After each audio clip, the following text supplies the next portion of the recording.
Salut à tous la team OL, Thomas Show pour Lyon Fan TV. Très heureux les gars de vous retrouver pour une nouvelle vidéo. Avant toute chose les amis, n'hésitez pas à mettre un pouce, c'est très important. N'hésitez pas aussi à vous abonner pour ceux qui ne sont pas abonnés. C'est la vidéo des 5 choses que nous avons apprises ou retenues de ce match d'hier entre Brøndby et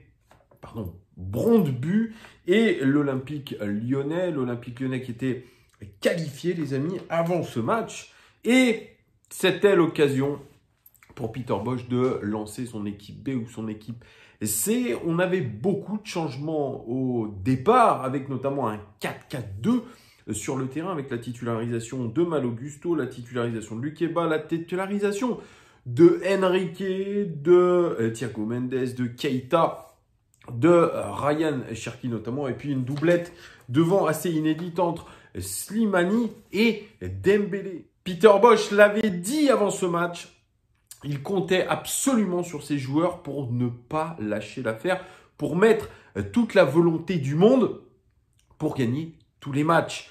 Il était très attentif à la manière de jouer de ses joueurs, la manière de faire, l'état d'esprit. Il allait regarder tout ça et c'était aussi l'occasion pour pas mal de joueurs qui n'ont pas beaucoup de temps de jeu de se montrer. Donc c'était un petit cocktail assez sympa. En face, on l'a dit hier dans le live, c'était l'équipe type de Brøndby, avec une équipe qui était en pleine confiance, 9 matchs sans défaite, le retour de leur meilleur buteur, Mikel Oure, qui a marqué d'ailleurs hier soir. Donc voilà, il y avait quand même quelques petits enjeux quand même.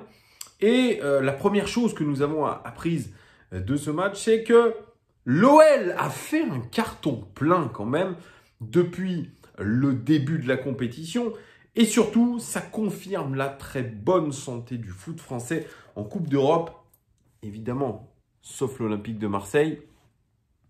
À moindre mesure, le PSG qui a perdu contre City cette semaine. Mais la risée, ça reste l'Olympique de Marseille, évidemment, qui, je crois, a gagné 2 de ses 9 derniers matchs européens ou quelque chose comme ça. Une statistique absolument effroyable. Hier, défaite contre Galatasaray pour ceux qui pensaient qu'à l'Olympique Lyonnais, Sampaoli aurait fait des miracles. Eh bien, écoutez, je vous invite à revoir votre jugement parce que Sampaoli, c'était absolument pas ce qu'il nous fallait. Finalement, c'est un petit peu comme tous ces entraîneurs et ce que j'espère pas pour Peter Bosz, mais il y a quand même des prémices. Il y a beaucoup de marketing derrière tout ça.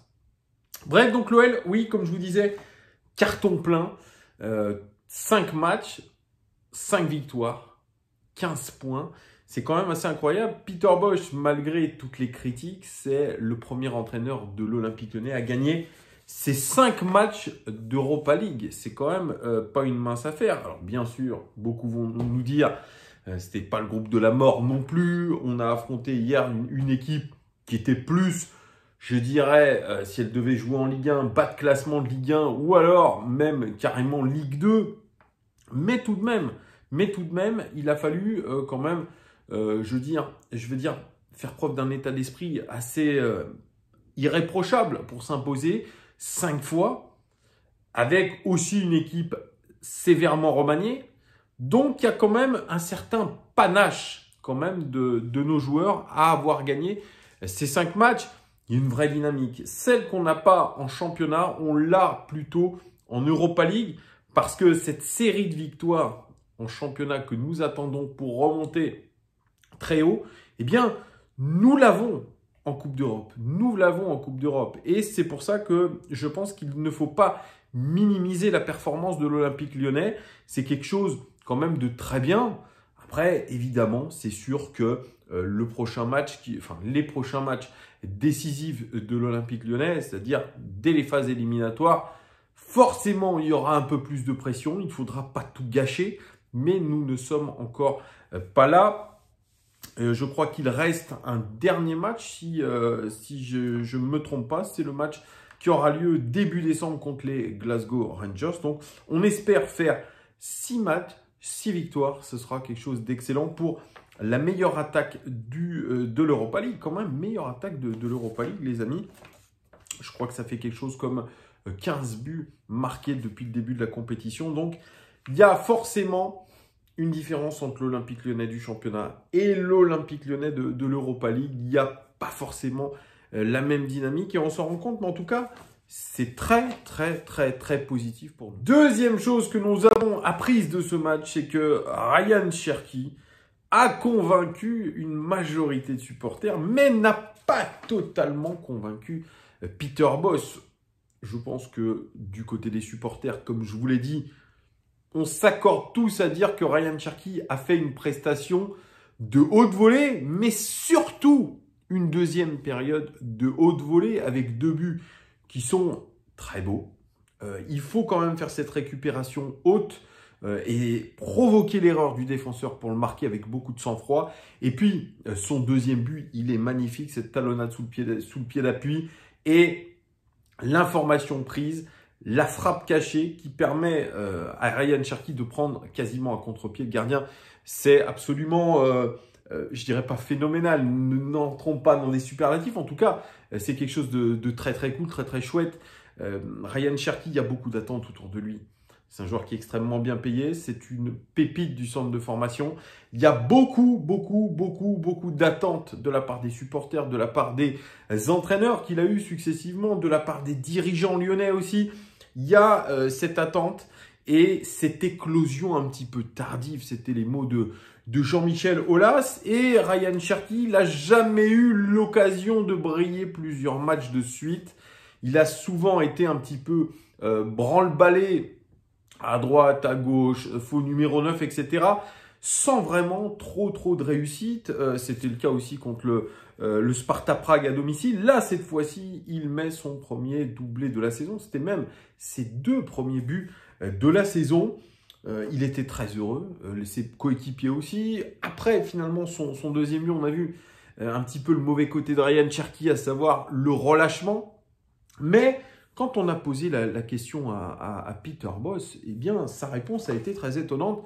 Il dit, c'est simple, en première mi-temps, il n'a pas été bon, il n'a pas écouté les consignes, il n'a pas fait le pressing comme je lui demandais sur le côté droit, il a eu du mal à se situer. Après, il a rajouté un petit peu comme l'équipe. Et la deuxième mi-temps, grâce à 2 gestes individuels assez intéressants, eh bien, il a pu permettre de revenir dans le match, peut-être aussi de lancer l'Olympique Lyonnais, mais il répond aux journalistes très clairement en disant « Ok, il y a des choses que vous voyez, mais moi, il y a des choses sur lesquelles je suis attentif, notamment ce pressing qui n'était pas bon. » C'est vrai, on a vu un Peter Bosz en première mi-temps, j'en parlerai après, qui était un petit peu explosif sur son banc de touche, qui était déçu et je vais dire agacé des pertes de balles de ses joueurs, notamment de Ryan Cherki, des mauvais choix qu'il a pu faire. Donc vous voyez, il y a une forme d'exigence chez Peter Bosz avec ses joueurs, c'est sûr, mais plus particulièrement avec Ryan Cherki. Sa prestation n'a pas convaincu complètement Peter Bosz. Est-ce que ça veut dire que nous le verrons que sur le banc de touche contre Montpellier ? Mais je pense que autant on peut être sévère, je l'ai été souvent avec Ryan Cherki, mais sur ce match-là, c'est vrai, la première mi-temps a été mal maîtrisée, mais il a, deuxième fois que je le dis, le panache de faire changer les choses, de montrer l'étendue de son talent, de relever la tête, de garder son sang-froid, parce que les 2 buts qu'il met ne sont pas anodins. Ce sont des beaux buts, ce sont des buts absolument pas de raccro, où il faut vraiment avoir une certaine confiance pour pouvoir les mettre. Je pense qu'il a été piqué par le coach à la mi-temps, et ça s'est vu. Ça s'est vu. Donc il a essayé, bien sûr, de rectifier le coach d'une fort belle manière. Malheureusement, pour Ryan Cherki, il va falloir qu'il gagne en régularité. Et deuxième chose qu'il dit, et ça correspond un petit peu à ce que je dis souvent, je dis que Ryan Cherki, pour qu'il réussisse sous Peter Bosz, il va falloir qu'il change sa manière de jouer. C'est-à-dire moins demander le ballon dans les pieds et plus dans la profondeur. C'est exactement ce que lui a reproché Peter Bosz, ne pas proposer de course dans la profondeur. Il va falloir qu'il travaille en explosivité, il va falloir qu'il travaille ses courses vers l'avant, sa qualité d'appel. Il en a les capacités.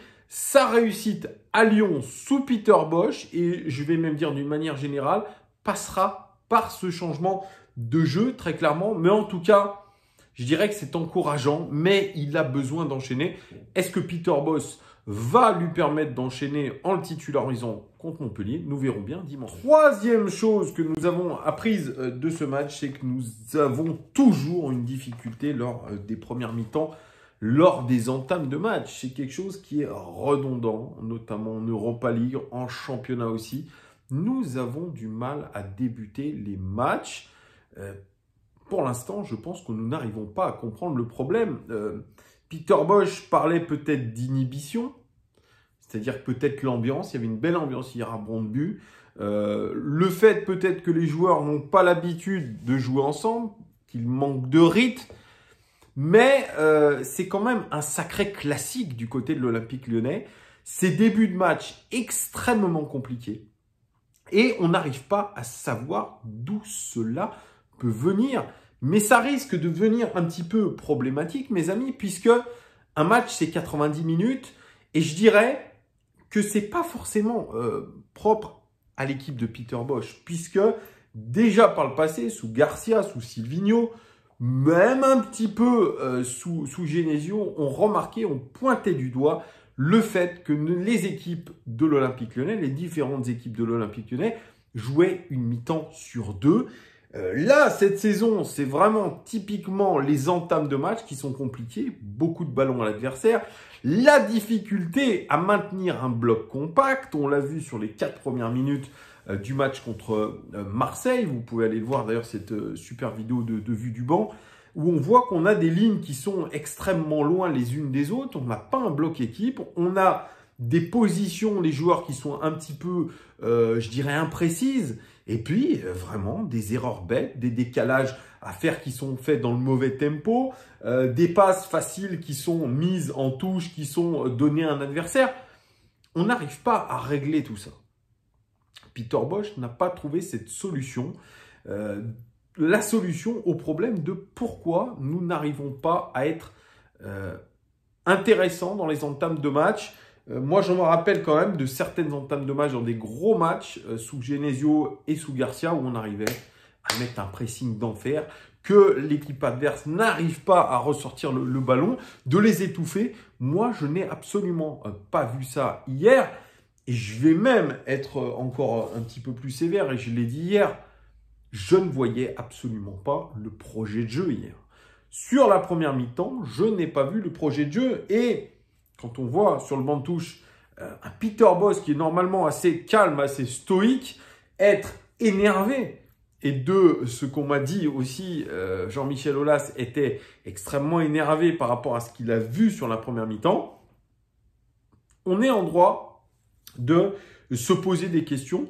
Pourquoi nos joueurs ne font pas des bonnes entames de match et plus globalement jouent une mi-temps sur deux?